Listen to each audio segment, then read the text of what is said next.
She stood on the porch with her hat brim low, both hands white on the rail. Wind skated dust in thin snakes. A calf bawled, cut off too quick. A coyote answered. She flinched. The loose board clicked under her heel. Morning climbed pale and indifferent above the mesa, exposing what the dark had tried to hide. May Dalton squared her shoulders because folks expected it when a woman stood where a man should be. Town called her stubborn and lucky, then counted her fences when her back was turned. She wore luck like a borrowed coat. The mirror had said ugly things, the jaw scar like a crooked stitch, the dress hanging boyish. Tomorrow the note came due. Coyotes had learned her wire. A wagon rattled by. Not the banker, just a peddler with cracked lips and a hopeful wave she couldn't pay. By mid-morning, she had a saddle on roan and a coil of rope, headed for the arroyo. The air smelled of creosote and old smoke. Work would hold her together. She found him half a mile past the wash, one leg splashed red, hat crooked, palms open. His rifle leaned against a rock like a faithful dog. He nodded like a man too tired for pretending. "You're on Dalton land," May said. "Poor place to bleed." "If I'd had a say, I'd choose a porch," he said, voice dry. "Called a rook, horse-stepped in a prairie dog hole. Patched what I could. Need the part I can't do alone." Blood smelled like hot pennies. The gash had the rough honesty of stone. May didn't meet his eyes. Men searched there for tools. "You carrying trouble, Mr. Rook?" "Just myself. And a letter I'm late to deliver," he said, tapping his pocket. "And a debt to whoever helps me keep this leg." She cleaned with his whiskey, splinted with mesquite and her scarf. He let pain travel through his teeth instead of out his throat. When he swayed, she steadied his shoulder with the heel of her hand. Roan blew, disliking the copper smell. "Alone out here?" Calder asked. "No pity in it. Alone enough," she said. "Fence is down. Banker isn't patient. I'll decide if you're shade or vulture feed." "Cattle broker headed to Kingsley," he said. Then, truer, "running from a life that wasn't mine toward something I haven't named. I won't take what belongs to you." Sun sketched city bones beneath his dust. Kindness was dangerous. It opened doors debt like to walk through. "I can get you to my porch," she said. "Touch anything you shouldn't, and I'll plant you before coffee cools." "Understood," he said, the tucked thank you heavy. Getting him onto roan wasn't graceful. He hissed once when the splint bumped stone, then swallowed the sound. May walked, reins in hand, that small glow she hated sparking anyway. The house rose from the plain with molar stubbornness. Inside, cool shadow held flour, coffee, leather oil, lye. She steered him to the least wobbly chair and set boiled water by his boot. Her hands worked clean and quick, while the scar at her jaw burned under his quiet watching. He started to thank her. She cut him with a look. He learned the rules fast. After a while he said, "Fence near the wash. I can whittle stakes sitting." "You can't," she said. "Takes longer to argue than to do it myself." He nodded and let his eyes tour the room. The cracked blue plate, the Bible ribbon, the stubborn window. He seemed to see without judging, which pricked like a burr. She left him with water and hard bread and took the rope and Henry to the wash. The bottom wire sagged where rust and coyotes had chewed it. She pulled with pliers until power climbed into her arms. Work holds you together when people try to take you apart. A cough-shaped sound, wrong, froze her. A bay mare tossed her head. The rider beside her wore bank ink blue and a shovel-edged smile. Another man lingered behind, hand lazy on a revolver. "Miss Dalton," the smiling one called. "Mr. Voss sends blessings and a nudge for the note due tomorrow." May stood. The wire sang in the wind. She tasted metal.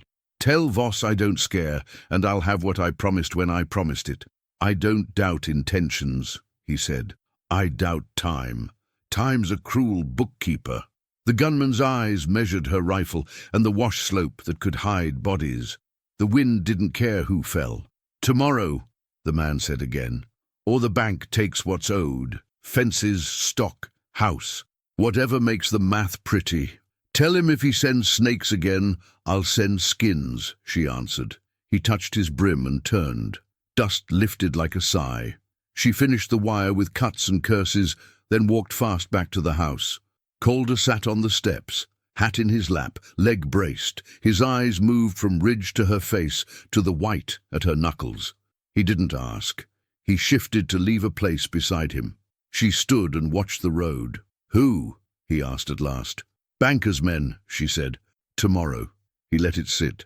The yard creaked with sun. A bottle fly butted the window. "Then we have today," he said. "We? You pulled me out of dirt. I can be a pair of hands, if one mostly talks."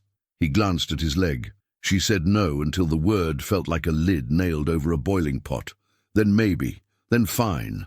They worked until the light thinned, he carving straight wedges from scrap, she pulling wire and hammering staples. When she caught him watching, she braced for the cataloguing glance and found instead someone reading a map. The map was her. "Don't pretend I'm something I'm not," she said. "I know what I look like. I know what I don't." His knife kept moving. "Tell me what you think you are, and I'll tell you what I see." The old words crowded her tongue. Unmarriageable, boyish, scarred. "Folks tolerate me until I'm useful or in the way." He set the stake down, considered her scar like a trail sign. "I see a rib of rock that holds a hill together when rain tries to take it. Hands steadier than any I've trusted with my hide. A ranch the wind wants and a human the wind won't get." Her laugh broke loose, small and terrifying. "Practice that in a mirror." "No, I practice not lying. Truth flatters people worth it." Evening leaned against the house. She fried thin salted pork and bread in drippings, split an onion. When she set the plate before him, her face said it wasn't charity. He ate like gratitude belonged to quiet. "I'll earn this," he said. "Maybe. Whittle faster." Thunder rolled far off like wagons in the sky. Calder touched the letter in his pocket, looked ready to speak and unsure whether telling would lift or sink it. "Tomorrow," May said again. It lay between them like a coiled rope. Night crept in with a dry smell, the kind that tastes of flint. She checked the barn latch twice, then a third time, palms black with pitch. Calder trimmed shavings by lantern light, curls of pine piling like pale feathers at his boot. Roans stamped once and settled. Crickets stitched the dark to the fence line. May lay on her back on the narrow bed, boots still on, hat tipped over her eyes, counting heartbeats to outrun thought. When thunder muttered again, she told herself it was only heat leaving the country. She told herself that until the lie felt thin as gauze. Days measured themselves in small trades.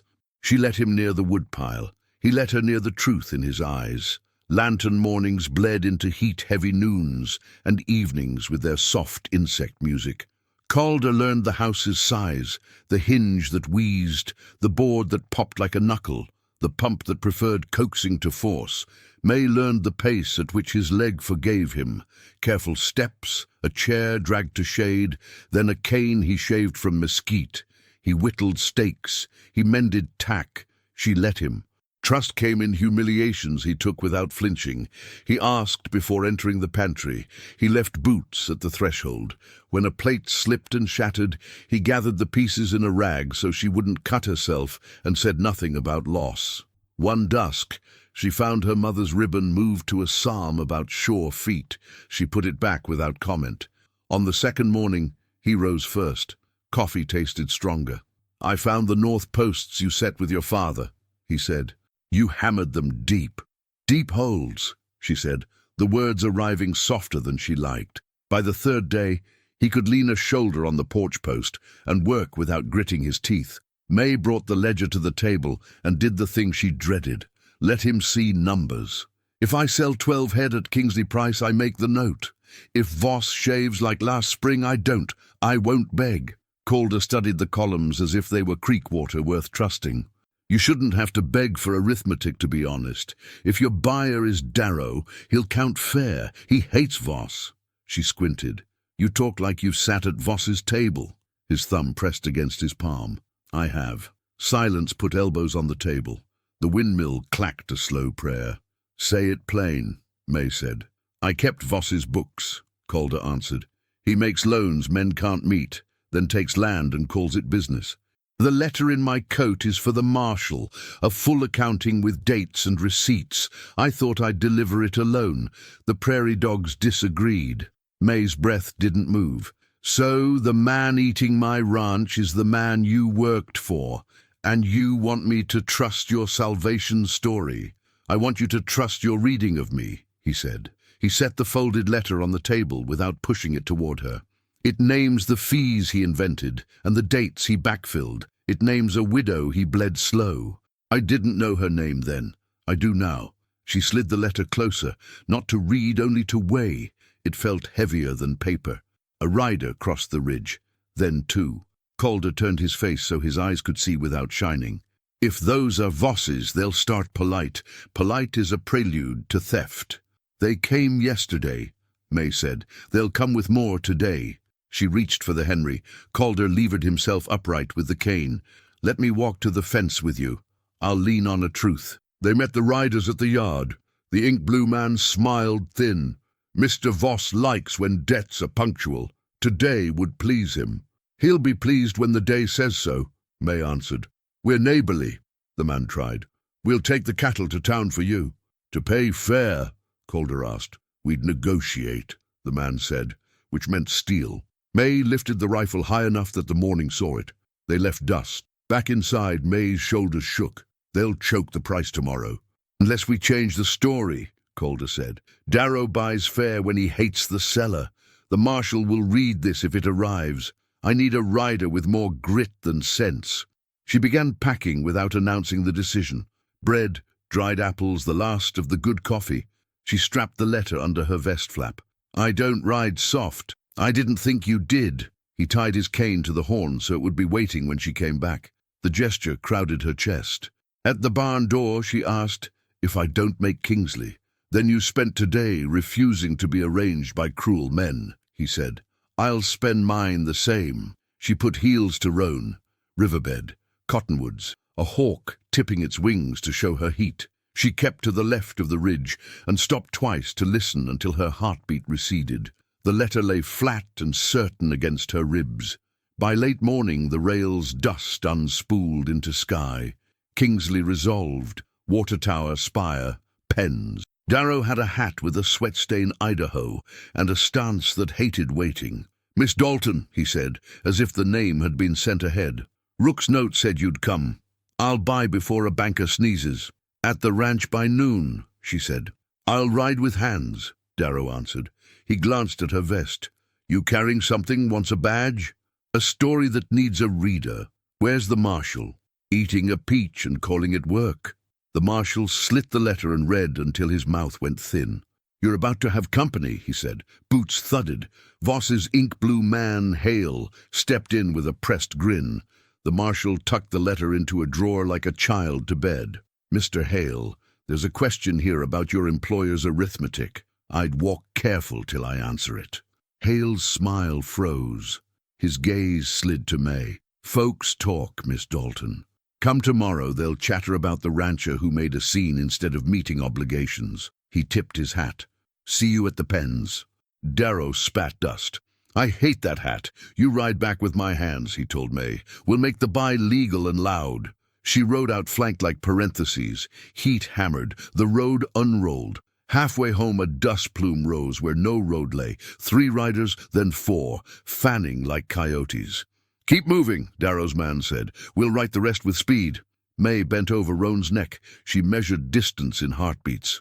By the time the roof showed like a flat coin against white noon, sweat pasted her shirt to her back, and resolve salted her mouth. She saw Calder straighten on the porch, saw Hale's men spill from the riverbed like ants from a kicked nest.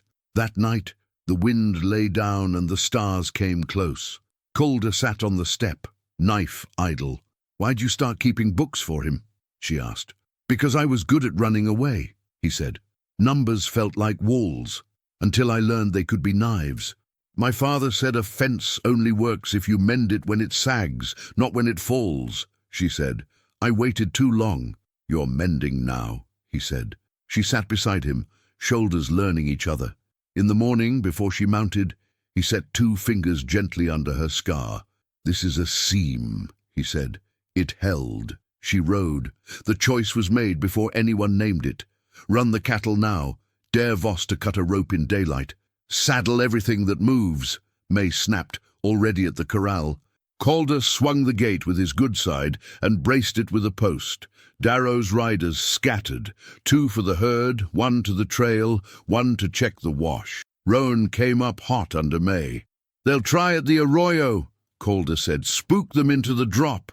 Then we swing wide and ride loud," May answered. "You stay if the leg says stay.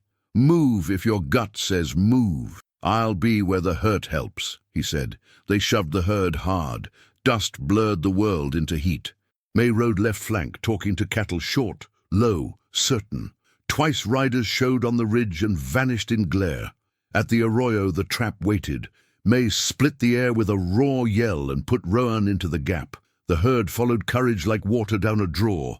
A warning shot cracked the sky. A heifer stumbled. She saw Calder hobbling with the cane to a braced post, trying to hold the line where wood couldn't. A rider charged him. Calder planted the cane in the horse's chest. The animal reared. The rider spilled, rolled, came up with gun and rage. May's Henry spoke first. Dust jumped an inch from his hand. "Next one takes a finger," she called. Hale appeared, hat neat, grin thin. "Reckless, Miss Dalton. Reckless ends poor or dead." "Which story?" "The one where arithmetic wins," Calder said, calm as a sheet. He lifted the cane like a fact. Hale gestured. Riders split to flank. One nudged the herd to peel it. May put Roan's shoulder into the nudge. Flesh met will with a smack. The herd flowed past the arroyo mouth toward the road that widened like a promise. The shot came short and close.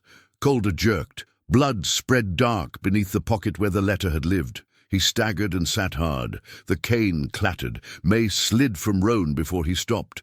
The world narrowed to Calder's face. She pressed her palm under his shoulder blade and found heat and wet. "You're standing between me and the herd," he whispered. "Shut up," she said gently. "Breathe when I say." Bark exploded above them. Hale had a rest for his pistol. "Move and I cut the rope you love," he sang. "Lie down. Watch Math behave." "Math does what we make it," Calder called back. "No," Hale said, taking aim, "but I do on this road." Hoofbeats rolled from the south. Darrow came at a dead run with 4 men. Hale fired. Dust jumped at the lead horse's knees. "Marshals on the road," Darrow barked, "and I brought a scale." Hale's smile failed. "Buy them," he snarled. "I'll measure her patience." Darrow's men shouldered Hale's riders back. One tore his shirt and stuffed it against Calder's wound. Calder breathed on command. Hers. In. Hold. Out. "If you die," May said, clipped for speed, "I'll hang your cane on the door and spit at it every morning." "Spit twice," he said. The marshal's buggy rolled up solemn. He looked at Hale like a scorpion bound for a boot. "Mr. Hale," he said, "I'd enjoy discussing arithmetic now." Hale pulled the trigger to simplify the world. No sound. In that blink, a rope snapped his pistol away. It landed in dust at May's boot. She ground it deeper. The marshal unfolded a second copy. Calder had sewn it into his vest lining. Law settled in the marshal's eyes. "Every head buys at rail price now. Witnessed by me. Interfere and sleep behind iron." No one stepped. Under cottonwoods, Darrow counted notes and made strangers sign their names. May held Calder's hand through the counting. "You'll live," she told him. "I like being told what to do," he murmured. "By you." She set her forehead to his. "Don't make me say it while you're bleeding," she whispered. "I won't give the wound that story." "Say it to the air," he breathed. "I'll hear it when I wake." He slept. Rain came late, thin and hopeful, rattling the roof like 1,000 small hands. Morning found the world washed where it could be. 2 weeks later, Calder walked to the fence without the cane and set his hand on the top wire. "How much does a life weigh?" "Less, when shared," May said, failing to hide the smile that had learned to live on her face. The note was paid. The marshal's signature stuck to Voss like a thorn. In the months after, the ranch found a better quiet. Calder fixed small things before they grew teeth. May touched him in passing without apology. They spoke truth in daily acts. A chair he built sturdy, and even for her, a hat she stole when the sun got loud. On the evening the first calf of spring stood on ridiculous legs. Calder wrapped an arm around her. "I want to live as your husband," he said into her hair, steady as rain across distance. "Not your guest, your man." May answered with her mouth first, awkward and certain, and later with a single word: live. Autumn thinned the Saccaton gold. They rode to the river and let the horses drink while cotton fluff and stray prayers drifted by. On a frost-bright morning, May took his hand and set it on the small curve above her belt. She didn't look at him. She didn't have to. He inhaled like a man given back a lost language. "All right," he said. Toward evening, they sat on the porch steps, her head on his shoulder, his arm around what would soon be 2 lives instead of 1. The sky drew itself into bruised blues and tender pinks. A bat wrote wild letters overhead. The wind had learned their names and spoke them kindly. Together they watched the river drift under dusk, where stars began to blink into view. If this story set your heart steady, if it reminded you that courage can be quiet and love can be a fence that holds when storms lean hard, stay with us. Subscribe for more desert tales of reassurance, grit, and the kind of promise 2 people can keep even when the world miscounts them. Coffee's on the stove next week. There's a new trail to ride.